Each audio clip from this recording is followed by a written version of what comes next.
Pre-lunch spot and everyone with the stomachs growling, etc., I suspect. By the way, I did have some questions on this. I did get permission from the American Association of Symposium Presenters not to do this without a PowerPoint, so I hope that's okay with everybody. I'm going to be talking about we're sort of shifting a bit of a policy mode here, and we've got Blair and amongst others that are Bob Pepper, etc., who are who live this every day. But I'm going to talk a little bit about what we can expect and what we cannot expect to see from the policy environment in terms of dealing with some of the issues that we've been talking about from a business perspective and a technology perspective this morning. I will say that my background, although most of my life now is involved in New York and Los Angeles, etc., sort of in the business world of video acquisition, distribution, etc. I spent a good deal of my earlier career in Washington. And I was counsel on Capitol Hill when Ed Markey was the chairman of the Telecommunications and Finance Subcommittee, Congressman Markey then, Senator Markey now. And I often say to people, though, it's been so long since I actually worked in Washington that I was there at a time when Democrats and Republicans worked together on legislation. So it's an almost unrecognizable status from where we are now, but I'll try to bring some of that to bear here. So let me talk about a few things that are on the short-term horizon and then longer than that. I'm going to be quick at this. First is, and I think probably one of the most significant areas, is a decision that's already been made. It was made last summer at the Supreme Court in the Aereo versus the broadcasting industry. Aereo, A-E-R-E-O, for those of you who have not followed it or hadn't heard of it previously, is a startup over-the-top video service that focused solely on delivering broadcast television content to the laptops and mobile devices of subscribers. And with the small problem from the broadcast industry's perspective of they did not get the permission of any broadcast stations to retransmit those signals and that programming. And I won't go into all the details of the decision, but at the end of the day, the Supreme Court, 6-3, which is a landslide by Supreme Court terms, came down on the side of the broadcast industry and said, essentially, it's the looks like a duck theory, which is that Aereo looks like a cable service, and we're going to treat it like a cable service. If you're a cable service, you don't get to retransmit broadcast stations amongst the most valuable content in the video universe. You don't get to retransmit that to subscribers for a fee without getting the permission of the broadcaster. So Aereo itself remains in a state of limbo, and as to anyone else who seeks to get into the over-the-top business, it delineated a pretty clear line between those who operate their business with the permission of the content holders, the copyright owners, and those who do not. Coming up this fall, I think a couple of fall to early next year, a couple of critical signposts to look for. We've talked about it at different times, but the consideration, or Obama administration consideration of the Comcast Time Warner Cable and AT&T pending merger transactions. Whether you like it or not, we are in a world where there's a lot of policy that gets made in individual transaction proceedings. We would wish, probably ideally, for a world in which the big decisions are made in either by the FCC where they can, or by Congress. I suspect everyone knows that not a whole lot of big picture stuff gets out of Congress these days, nor much little picture stuff, I suppose. But when transactions come before these agencies, you've got a forced decision that has to be made, and that's going to be true of Comcast, Time Warner Cable, AT&T, DirecTV, The big battle is not likely to be the up or down vote as to whether they are approved or not. I would suspect that both of those transactions at the end of the day go forward. The big battle will be the conditions. What kind of obligations are Comcast and AT&T forced to agree to, or agree to in the course of getting the transaction approved? Comcast has been through that most recently when they purchased NBC Universal. So I suspect an easy starting point are going to be the conditions that were agreed to by Comcast in terms of programming. Non-discriminatory perspectives are likely to be carried forward, carried for longer periods of time than the shortly to expire conditions of that merger. And I think we're likely to see things like Comcast's Internet Essentials service and others that get broadened, carried forward, and perhaps with still further teeth associated with them from both. I mean, I think both from Comcast and something like that from AT&T as well. It's kind of the cheap way of expanding internet access is to simply impose as a condition on the biggest companies that they broaden that access, whether it's to schools or libraries or to individuals. The net neutrality debate, open internet access, however you may term it, is the reply comments. I think the next round of reply comments are due or have just been submitted recently. I suspect that by the end of the year we will see a decision there. I would expect, so far this seems to be a process which has made absolutely nobody happy, which either speaks to a very brilliant threading of the needle or a very, a mishandled in a number of ways. But it's a tough subject. It's a tough subject to make anybody happy.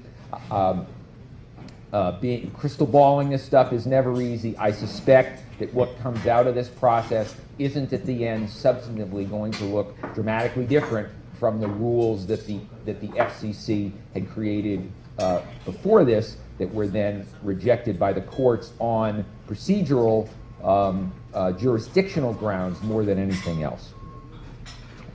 We have coming up at the end of this year is the expiration of what's called the satellite STELA, or the Satellite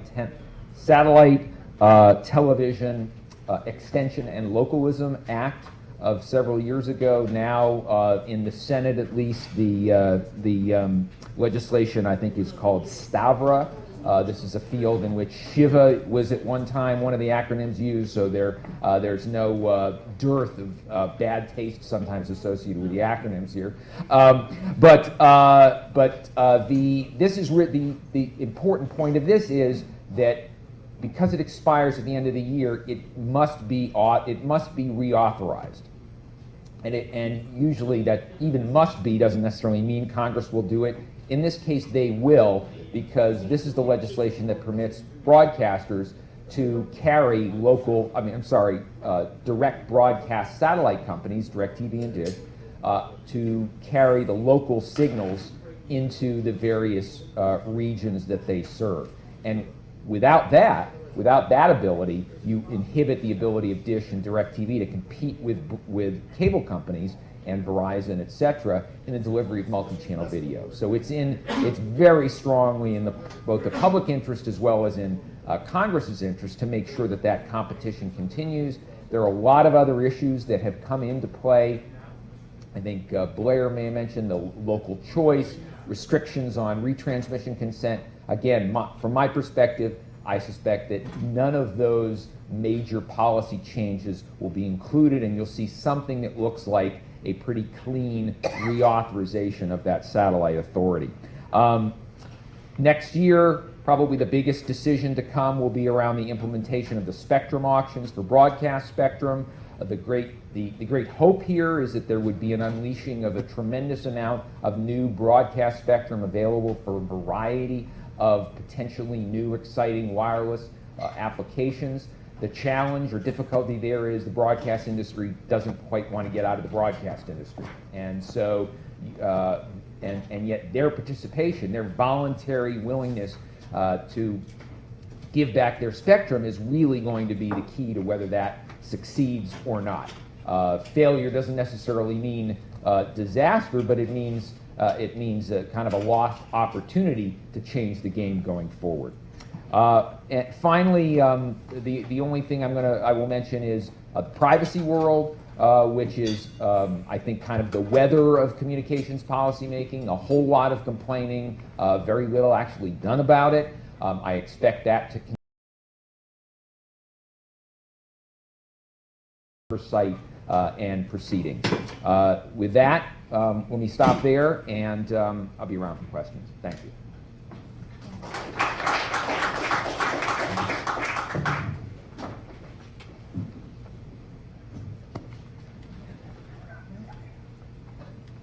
Bruce Lincoln will be our next speaker, and he will talk about a project that he has been working on locally.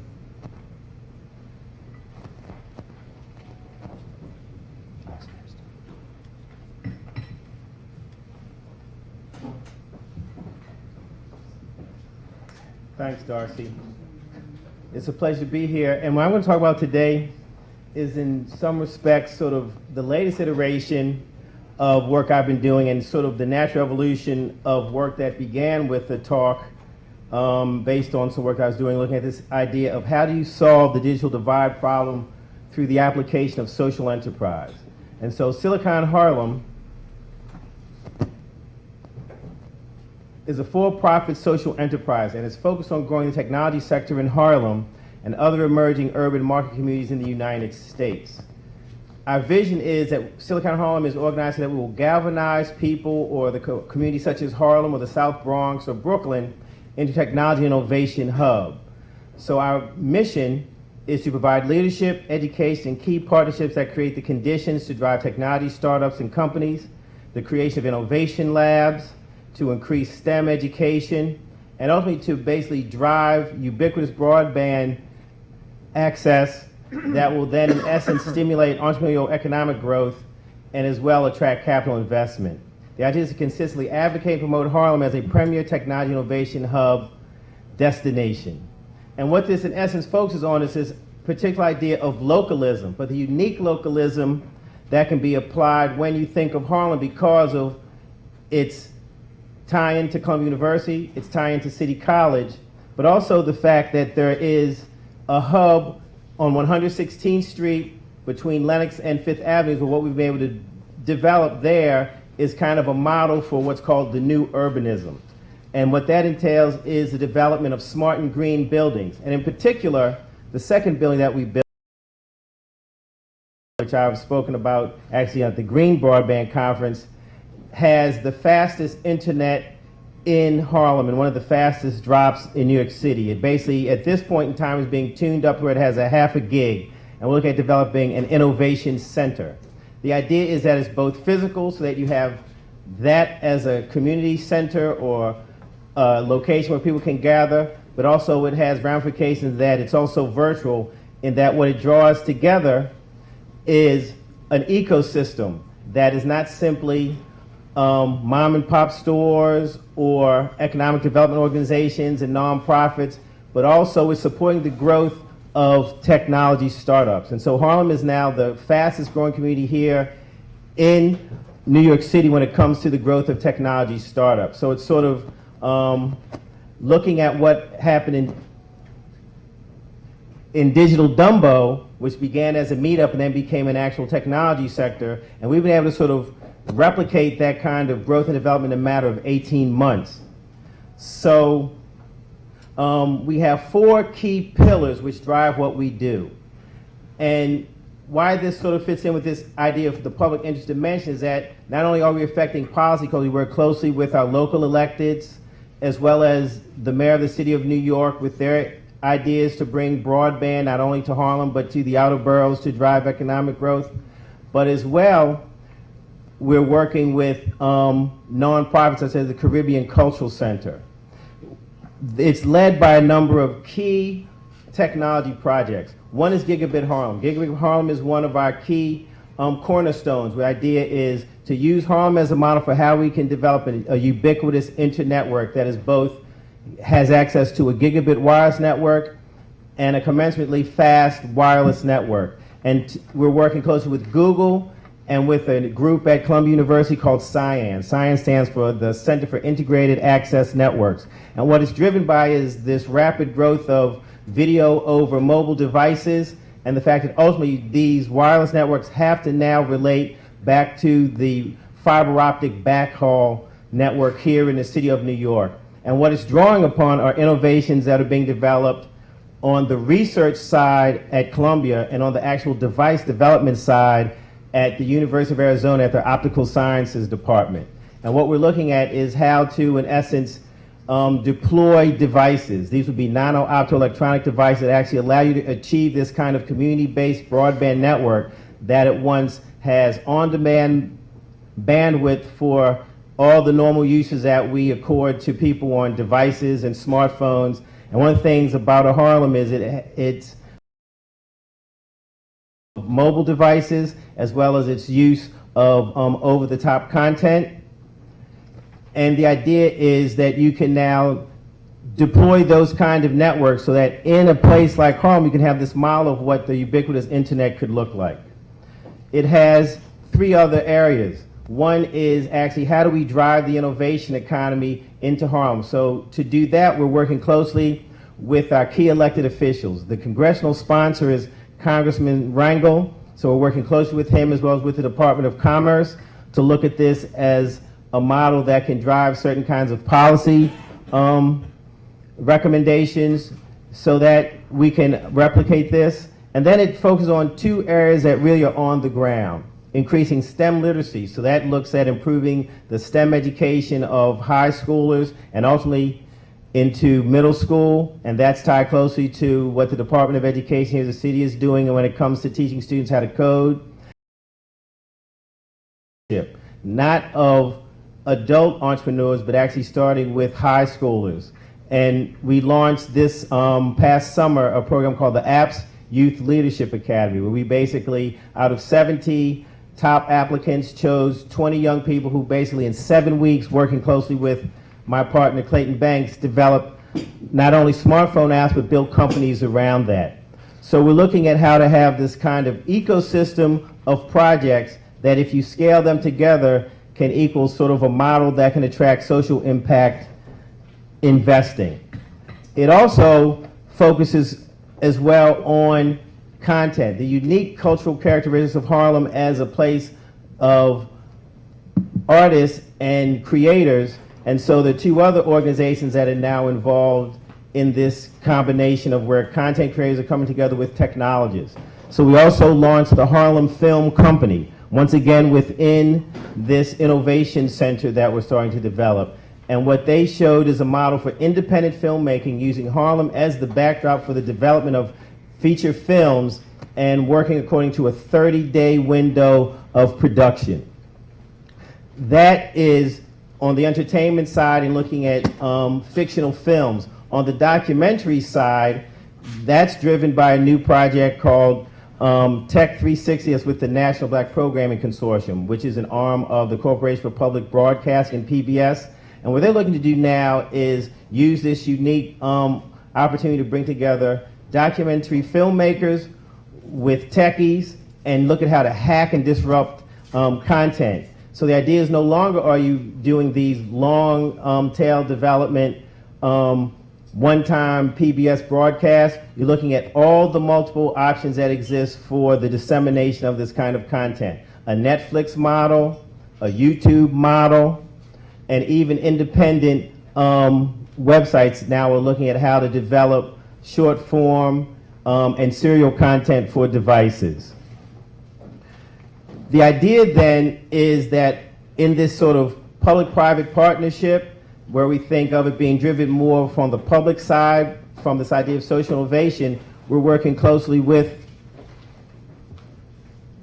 the city of New York and the mayor's office so that all this starts to work together so that what you look at is if we can do it here in Harlem, how do we then also replicate it and connect to the startup sector that's growing in the South Bronx and the startup sector that's growing in Queens, as well as the startup sector that's growing outside of Dumbo, to actually create this way that when you bring it together and in the aggregate, you actually have this type of very inclusive economic development.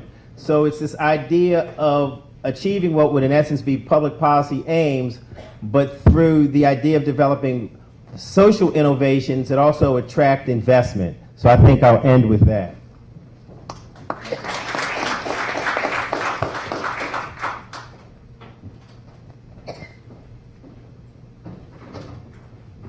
One of our speakers has failed to get here, so Heather Hudson will be our final speaker.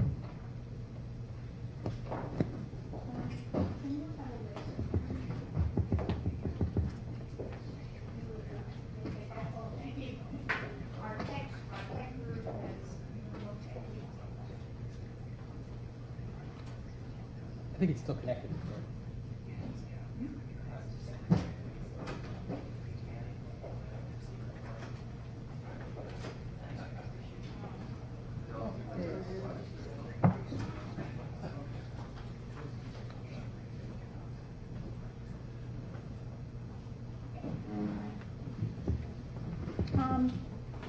Thank you very much, and thank you, Ellie, for keeping and EDT for putting on these very stimulating, getting up to speed on what might be next.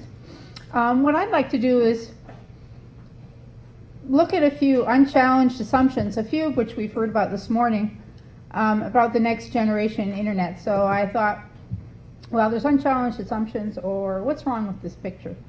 And I think the assumptions that we tend to make and have come up this morning is that there will be abundant connectivity, enough bandwidth to do many of the really interesting things that you've discussed, including motion video, and as Ellie said, and some other speakers, it looks like video is going to be both driving demand and filling the pipes, streaming, video conferencing, and also to reach the cloud. More and more applications, as you've heard and as you know, are somewhere else in the cloud. You can't download them on your own equipment, and this makes a lot more content available if you have the bandwidth. A second assumption we make is, well, if the stuff is out there, people are going to be able to afford to use it. And that's not necessarily true everywhere today. It may be true in the future, but we're seeing bandwidth caps being used as a mechanism. So even where bandwidth is available, people may either not be able to use it, or as we're finding in Alaska, not use it as much as they would like to, and not just for entertainment purposes. We seem to assume competition. We're in an era maybe of growing consolidation, but competition in backbone, in the last mile, through resale, is something that we seem to assume will continue to be available, or as a goal we should strive for, and that there'll be lots of content especially for specialized interests in small populations. And I'm going to use Alaska as an example because it's kind of a lens for other small markets and remote areas in developing regions. So whether or not you're very interested in Alaska, what I'm going to try and demonstrate is what we're seeing here. You could put in one of the countries that Yale mentioned, and many other countries, or some other rural regions. So this is, sorry.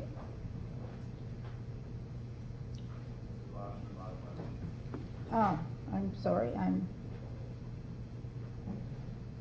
learning different summary tables. There's fiber up the pipeline and through Fairbanks. There's now high-speed connectivity through some fiber and some microwave along the coast here and as far as Nome and as far as here to these villages. But all these other dots are black writing if you're at the back, including down in the Aleutian chain and offshore islands and gateways to the Bering Sea, is satellite-based with some connectivity but not a lot. So why should we care? If we're only talking about entertainment applications, as Ellie said, they can drive demand, but you might say that's not such a great reason for upgrading. But I can tell you that people not only like the entertainment and want it, especially when they have fewer choices, but they want to use these networks more for education, for distance education.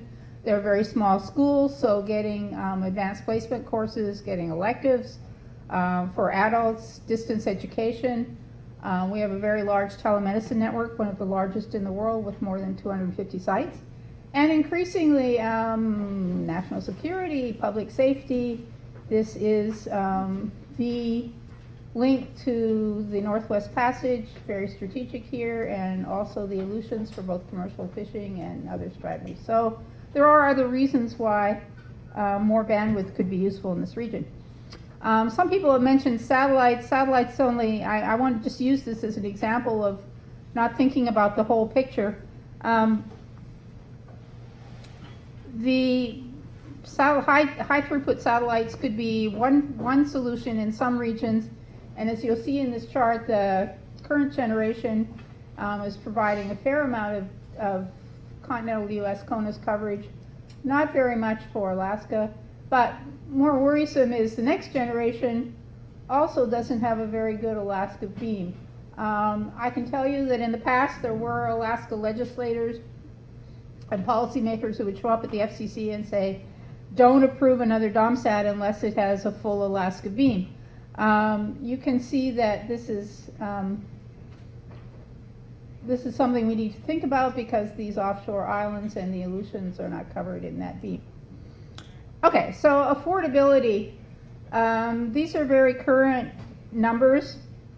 Looking at Anchorage, where you can get 10 megs for about $40 a month. You might be able to get better deals, but this is from the same carrier that provides the service also now on the broadband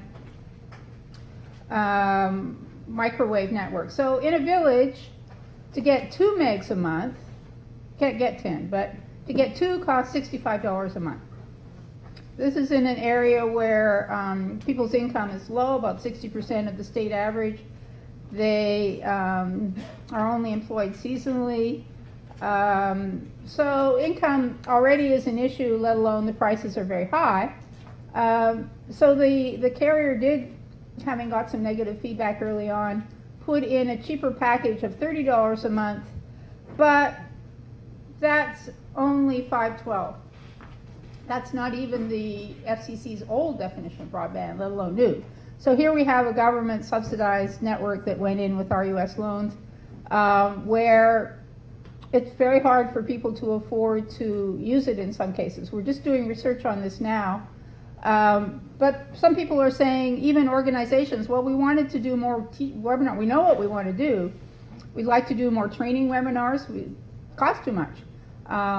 We want more cloud access. We can do a bit of that. Individual households are saying either we have to stop using this thing 2/3 of the way through the month, which is hard if I'm taking an online course, or I have to throttle back my whole month's usage to prevent running out of what I can afford or my cap, and therefore I can't do some of these things.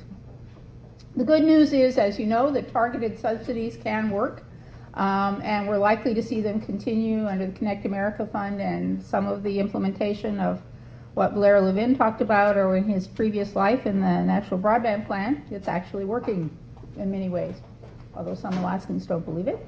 So Alaska's been very successful in getting this funding. It's got about $3 billion over the last 15 years, and that's a story in and of itself. It's got about 3% of the funds for less than 1% of the population. But it's very important because it creates anchor tenants as well as providing access, which are part of the business model, and it provides a place for people who don't have access at home or run into these problems of running out of what they can afford to go and get access somewhere else. A couple of other points. All right, you showed up late, I'll be fine. We'll get you on. Do we really have competition? We're getting consolidation all over in this industry. Where it's relevant in Alaska is that there's a de facto monopoly now in that backbone network that I described, which is considered middle mile and not regulated. So we have people complaining that the prices are too high. We have difficulty getting data to find out whether the prices could be modified, what the demand and is really like. The carriers are not willing to try to offer resale because they say the wholesale prices are too high. So we're right back where we started 30 or 40 years ago, even though competition had come into Alaska. In Canada, just for those of you who are interested in some comparative analysis, the CRTC is just completing a satellite inquiry where they're saying, we wonder if fixed satellite service is a monopoly. All of this area is served by satellite Nunavut, but in fact, the northern parts of several provinces are also satellite based, and based on what they heard at a hearing on service in this region last year, they said, well, it sounds like maybe we have a monopoly here. Why is satellite service so expensive and the quality not what we need? And it's the first review of satellites they've done since 1999. That decision, or whatever recommendation they come out with, should happen this fall. And as we speak, the CRTC, for those, it's quite relevant, I think, for this discussion, is holding a hearing called Let's Talk TV.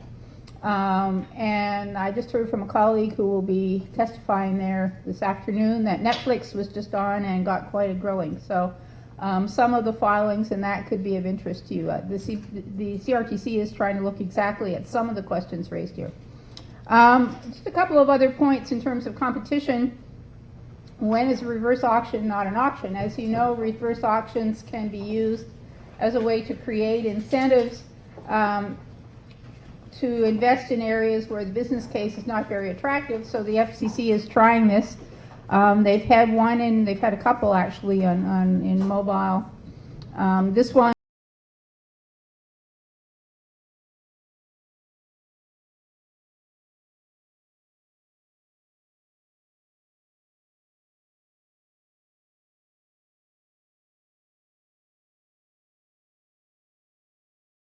The bids were from about $1,100 to $1,350 per pop.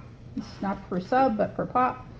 And the aggregated money that went out the door was up to $500K for communities of 500, but $4.5 million or more for communities of 3,600 to 4,000. What we don't know is, do these bids really reflect costs, or were they padded? Okay, we'll hear from you.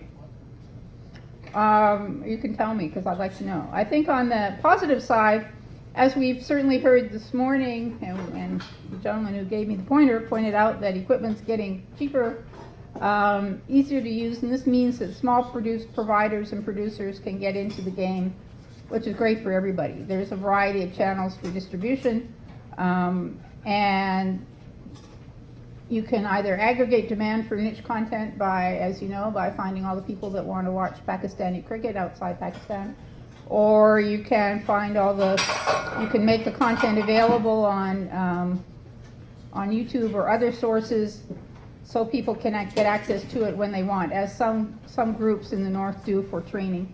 So that's the good news. I will stop there, but I just thought these are examples, and as I say, Alaska is kind of a lens to look at these issues through. It's certainly not the only place they apply. Next year I'll have a book out called Connecting Alaskans, so I hope you will stay tuned for that and find that it has some insights not only about Alaska but other isolated and developing regions. Thank you.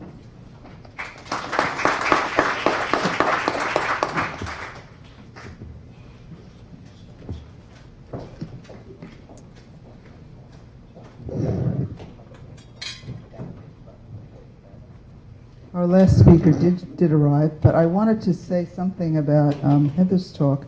I've been working in rural broadband and pretty similar issues in the Catskill Mountains and throughout all the mountainous areas of New York. And there's a situation where there's now an offering to subsidize all of the unserved residents and businesses by census block and even smaller grain. And none of the incumbents, who actually are the only service providers in the areas, are bidding on any of these blocks too. So they won't even take the money to provide, that will pay to subsidize the build out in these areas.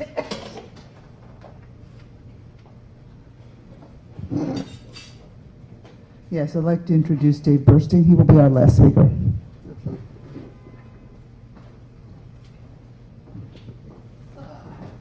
Okay, first, Heather is totally on track we totally screw 5 or 10% of the population. Well, totally screw 2 or 3%, do really badly by 5 or 10%. It is not because the costs are that high. It is because the system keeps them. Is Blair here? I saw him a few minutes ago. Okay. The biggest problem in rural stuff, beside the fact that we know the cost and they get inflated in the USF, and the auctions were a bad mistake, pushed by many economists that we know who didn't bother to check whether or not there'd be any bidders out there. Roasted and Scott Walston and so on. We're talking auction, auction, auction. Auctions don't work in the real world when you only have one likely bidder. And the typical rural area has only one outfit with facilities in place who can do it at a reasonable cost, and they know they can rip off the system. The reason I asked whether Blair was there, incidentally, because Heather is right on target that something should be done about this, is the most important thing that could have been done is bring down the cost of that middle mile, which has infinite capacity for practical purposes, but is again something like a monopoly, charging far too much. There is no technical reason that we couldn't do fine, certainly by 98% and probably by 99.5%. And everybody in the broadband plan knew it, but the word came down from the White House, don't do anything that will get people angry, such as use special access to bring down the rural fiber cost. And that's where we're here. I wish I had an answer there. That's totally political. Now, what I put my title out about is whether it's possible. Where's my down arrow? I was with Heather on this when we did Broadband in America, 2009. Bob Atkinson, there he is. We said something that most people ignored but was absolutely to the point. We have cable at over 90%. Cable is going to give you enough bandwidth for almost any practical purpose. And what was going on then is we have two real problems in the US. One, we're not doing right by the last 10% who don't have cable. And two, we don't have enough competition to assume the market is going to bring prices reasonably. And our prices are 30 to 70% higher than they are in more competitive markets like France and England and Germany. Those are the real problems, which are not what's being talked about in DC very much. Okay, so what that says is that if you want to give everybody 50 megabits and 2 4K video streams, or 3, you've got to solve a few things. Getting those speeds for the last 10%, and getting the prices down for almost everyone because we don't have enough competition. Wireless is much less interesting, and it's much more interesting, and I'll have a few things to say about that. Any network engineers in the room?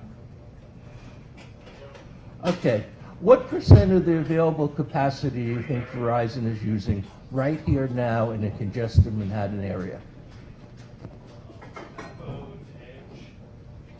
But is it 20% usage?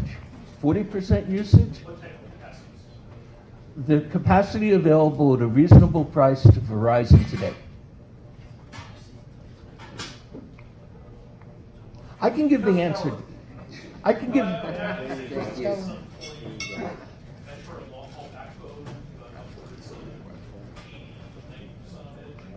Nah, on edge it would never be above 80. And typically it's more like 60, but when you really look at it, it's more like 20 or 30. For example, if any of you look at your Wi-Fi right now, you will see at least 8 Wi-Fi connections in this room. Most of those are not being used. In Paris, they are being used.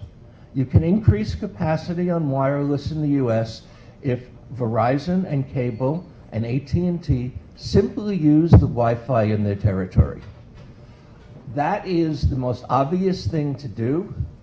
It would resolve most of the short-term problems, and it's not happening because we don't have the system and because they don't charge for Wi-Fi, so they don't want to do it. The next 3 slides were pointing out that I'm talking about the US, and the US is a very small part of the world, 9.1% of the wireless users. Africa is about to have more internet users than we are, but I can't cover all of that in 8 minutes. Okay, I've had a wonderful year because I've been working with the Marconi Society, which gives out the annual award to Best Communications Engineer, $100,000. It's the Nobel of Communications. So I've had things like 4 days doing a video with Paul Rush of Stanford, who invented MIMO. It was like a cellist getting a master class from Pablo Casals. So I am not an engineer. There's a lot I don't know, but I've been listening to some damn good engineers. And this is what they're telling me. And what they're telling me is no problem on a technical basis to deliver what we need. First, beside all the unused capacity, Verizon also has 20 megahertz that's not being touched in most of the US, which they bought from the cable companies and so on. Wireless can increase capacity 50 to 100 times over the next 5 to 10 years. MIMO is incredible. There's a pile of other things coming. I'm not qualified to judge this, but the quotes came from Andrea Goldschmidt of Stanford. I happen to have Paul Raj of Stanford on, who said that's basically right, and a fellow named Henry Samueli, who makes most of the time. And I later had and he said that's his works. The capacity on wireless, except for the last 5 or 10%, can go all the way up. There is no reason technically why cap shouldn't be at 25 or 50 today almost everywhere and can go up into the hundreds. 500 is enough to do all your video in the there is some nonsense that this has to do about spectrum. Marty Cooper made the first cell phone. Quote, "I don't believe there's ever been a shortage of spectrum, nor does there need to be. Spectrum turns out to be a minor factor and not the limiting factor." 2 minutes, so I gotta go real quick. MU-MIMO is really good. It's crucial for the rural areas. It can bring to the 90 to 98% the same 100 to 500 gigabit cap. It's coming out of the labs.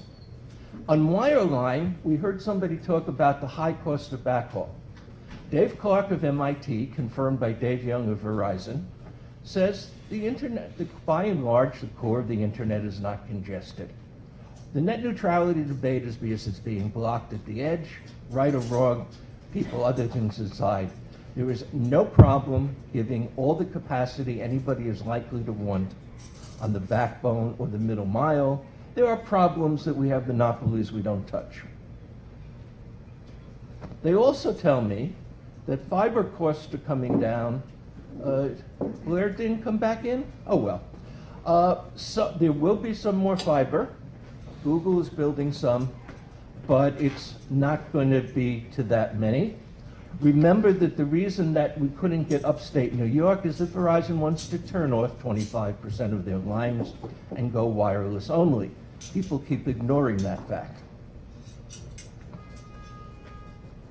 So, the biggest issue that I want to put on the table here is that the wireless capacity will not get to where it wants to be because of the market.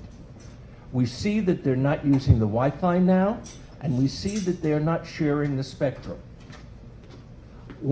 Right now at Verizon, if Verizon was congested here now, beside the Wi-Fi, AT&T probably isn't, and Sprint definitely isn't. So, sharing spectrum works. There's plenty there, and if we got off our butt and made the political things happen, I just got to stop.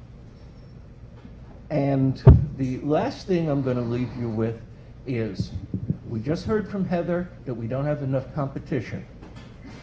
Blair Levin, Julius Janikowski, 2009, said they were afraid we don't have enough competition.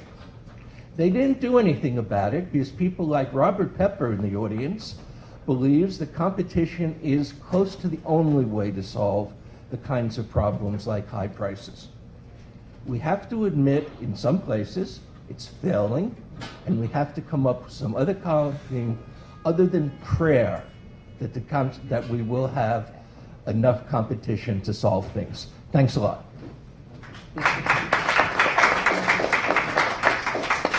Thank you, Dave. We don't have a lot of time, but I would like to take some questions. There are some creative solutions that are going on in some of the states. There's a fair amount of money being put into building out a middle mile network for the E911 emergency services, and if areas understand that it's possible to get the right equipment from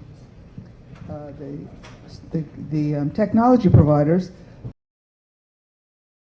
some of that network for public broadband as well, and that is happening in some cities. Go ahead. Question for Heather. If I understood it correctly, the subsidy you were talking about was close to $3 billion for a population of about 750,000 people.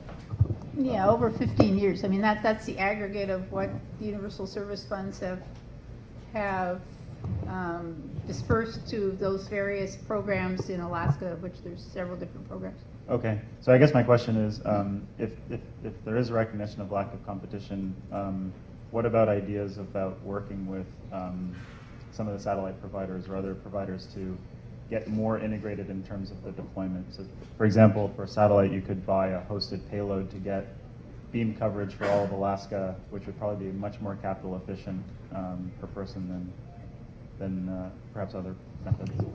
Yeah, there are some, there's a state broadband task force that's thrown out that idea of a dedicated payload for Alaska or polar satellites that would include some. I guess a couple of thoughts there.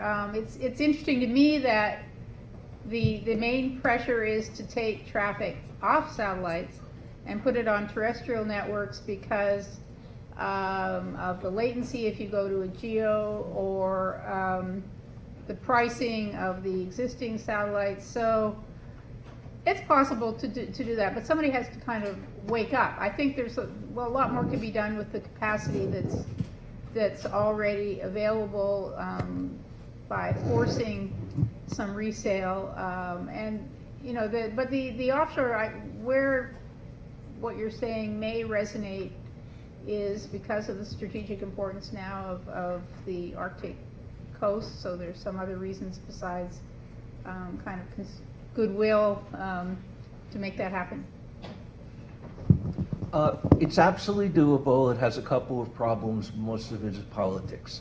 Again, at the broadband plan, at one of the workshops, a satellite guy from Viasat came, said we're going to have 10 times the capacity when the next birds get up. They are now up. They have that capacity. But we don't have a political will to put it to use. Second, satellite is pretty lousy because of that 22,000 miles. Mm-hmm. There are mid-Earth orbit and low Earth orbit things that are happening that we want to look at that would make satellite fine. They're having lots of problems. Google just lost the people from O3b that were going to be the mid-Earth, mid-Earth orbit, yeah, and so on. But anywhere you can get a landline, and that's almost all of this Alaska territory, which is talking about even microwave backhaul. It is so much cheaper to do it. There's very little marginal cost to add capacity once you have the links in place. Fiber, even microwave, local. So that's going to be much cheaper, but we don't get that price because we're paying monopolies and political ripoffs. We should admit that. Yeah, just one brief follow-up. I mean, it's really unconscionable that those high throughput, the next generation of high throughput satellites wasn't required to put an all Alaska coverage on. I mean, that's what you'll see if and when you read my book, but I know from participating in some and then following other parts that there used to be a much stronger lobby for Alaska that said any DOMSAT has to have an elastic beam and a high-powered one. I'm not trying to point only to Alaska here. I think these are issues that can affect a lot of other regions as well. Bob, did you have another question? You got one there. No? There's one here. Thank you very much. My name is Clovis Batista from the Inter-American Telecommunication Commission. I would like to place a question for the distinguished speakers.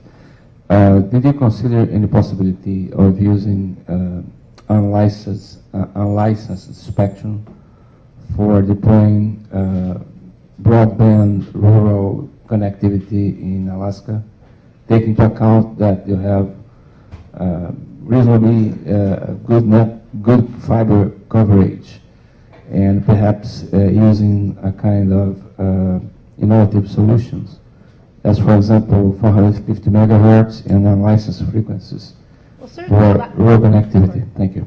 certainly for the last mile, or what you might call first mile, that's an option. I don't think that's really a significant issue, but maybe Dave has a more general comment. Absolutely, we should be using all the spectrum out there. It turns out that there's plenty of spectrum in the stuff that's currently licensed that's not being used. There's plenty in the Wi-Fi. We don't have to go to white spaces in 450, but it would be nice if we got it. But it turns out that we don't solve the cost problem by giving even free spectrum. As we see, we don't have anybody coming into the U.S. market now substantially, even if they own spectrum, as the cable guys did. So spectrum is not the bottleneck. So solving spectrum problems isn't the solution. It's a very small part of the thing. When you look at much of Latin America, all of Africa, south of the Sahara, except South Africa itself, much of India, all of Indonesia, you don't have any landlines. There are only 37 million landlines for over 1 billion people in India, for example. So this is going to go wireless, and that's why, if I were better organized or had more time, I would explain the consequences of wireless having 50 times today's capacity within the next 5 or 10 years, and MU-MIMO, which is ready to come out of the labs, being a really fine way to get capacity into the rural areas you're thinking of. The technical problems, according to some of the best engineers in the world, are easy to solve. There's back. We've been taking your name in. Blair, I called you up for not doing anything about rural broadband in the broadband plan, and I know that's because the White House gave you orders not to do anything controversial, like bring down mid-mile fiber costs with special access. What? I'm sorry? Myself, I both missed the phone call and the email. But you have several times said that was above your pay grade, and you may remember that I personally was in your office virtually begging you to use special access to bring down the high rural fiber cost, because the capacity is there on the fiber we already have, and we wasted about $3 billion in building redundant middle mile fiber that we didn't need and isn't bringing the prices down very much anyway. As to the special access thing, that actually was above my pay grade, but not at the White House. That was in the chairman's office, if you recall. I didn't have access to the chairman's office at that point, so I didn't know that. And they I guess I would say above your pay grade because you knew the issues, you just didn't have the power to do anything. No, that's actually not right. We had a lot of power, and I think actually we did a lot of things, frankly, on universal service. Though I would say, as I said before, I think the FCC took a number of ideas that we had and improved it, but they also did a number of things that fundamentally, the reform that they did was designed primarily for PR purposes, not to actually deal with the cancer that is the Universal Service Fund. So I would be critical, in fact, of what the FCC did in the summer of 2011 in many different ways, and but that's a much longer story. But as to special access, that was an initiative in the chairman's office. They were supposed to deal with that. But that was actually not relevant to the specific problems that we felt were more important. But we were We were dealing with a talking lot of about it a issues. lot here before in Alaska and so on. That's why you're out of the room. Jason, this gentleman would like the microphone again for a minute. Excuse me for placing another question. I was just trying to make a parallel between Alaska and my home country. I'm from Brazil. In Brazil, there is an initiative in place that's National Broadband Plan, and their government is just deploying a kind of fiber infrastructure, and it's offering to niche market operators a very attractive interconnection cost for deploying rural networks using low frequencies for deploying rural networks. I'm also an electrical engineer, so there is nothing impossible for engineers. So we can engineer a lot of innovative solutions. My point is market consideration. Is there any possibility that new operators, besides the existing operators, be created, perhaps startups, new companies, small rural operators, and have a favorable interconnection regime to deploy their networks, their applications, and provide good internet services Yes, in Alaska? That's a very good point that you raised that I didn't have time to get into. The FCC now has an Office of Native Affairs and Policy that is really encouraging indigenous people, of which Alaska has a significant population, to become providers and not just consumers. They have to become eligible telecom carriers, ETCs, and so far in Alaska, nobody has done that, although I'm trying to work with them, and I was just talking with the commission in Washington on Friday about how can we help them to get over this hurdle, because there are people with the entrepreneurial skills and probably some financial backing and the technical skills, but to play in the game they have to be a certified carrier, unless Blair can think of how to do a waiver around that. So that's one way. Looking at how you might deal with this unregulated middle mile is another issue that could open up resale, and resale could be offered by either some competing carriers, of which there are some in Alaska, or possibly some new ones. So yes, I think your point's well taken. Also, Let me there's an pull out- Dave, I would like to say something. Sure. There's an example in Pennsylvania where the police department built a middle mile network for security reasons, and they had sufficient capacity that they wanted to, and took some steps to be able to provide broadband to the entire northern part of Pennsylvania, which is mountainous, low population density, and unserved. And what they ended up doing was finding two not-for-profit WISPs that they subsidized, and the deal is that as they get customers, they will pay back a small percentage of their revenue. It's a Pennsylvania project. If anyone wants information about it, I have access to that. And I actually brought that group to New York State to discuss the possibilities for doing that in Sullivan County as well. And there is some possibility for that. Very quickly, let me give credit to Robert Pepper, who's in the back of the room. Okay, Dave, you have 1 minute and then we're done. Don't need a minute. Who managed to make it possible for WIS to cover about 1 million homes in the United States. So it clearly is possible to do things locally. My perspective is you support all of that all you can, but admit that in 9 out of 10 cases, it's not going to work, and you've got to do something other than pray that we will find a local entrepreneur. One good idea would be to change the requirements that cable companies have agreed to, which is they are required to build out to 20 homes per mile. If they were required to build out to 5 homes a mile, for instance, that would reach a significantly greater number of people.